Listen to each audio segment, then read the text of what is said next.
What's up, Internet? I'm Mason Goetz, and this is your Denver real estate market update for today, November 5th.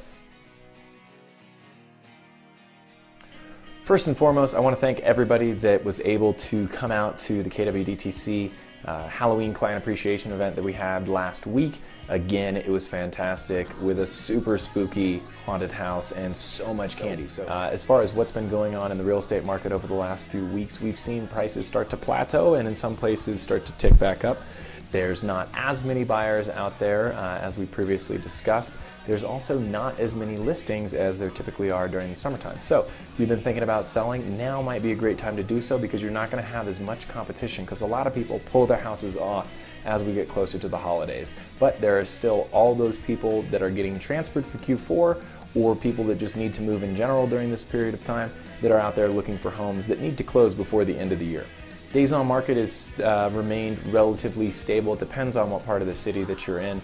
For the most part, you can kind of expect it to take 60 days to list a property and to find a buyer and get it sold.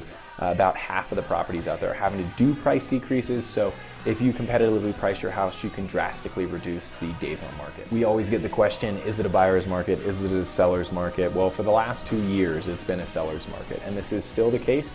However, it's not as much of a seller's market as it was this past summer. So if you are a buyer, now is a great time to get into the game and to start looking for places and to hopefully close before the feeding frenzy happens next spring, which brings me to my next point.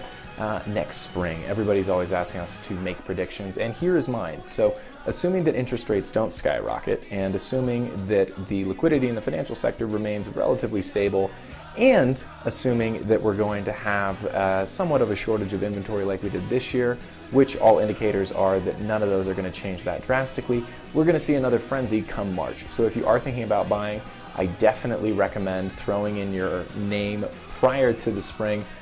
If nothing else, get the process going so that you can hit it right at the start of the frenzy, because come April and May, I anticipate another 2013 and 2014. So I hope you guys enjoyed this. Again, my name is Mason Goetz. Obviously, if you want to buy or sell, shoot us an email.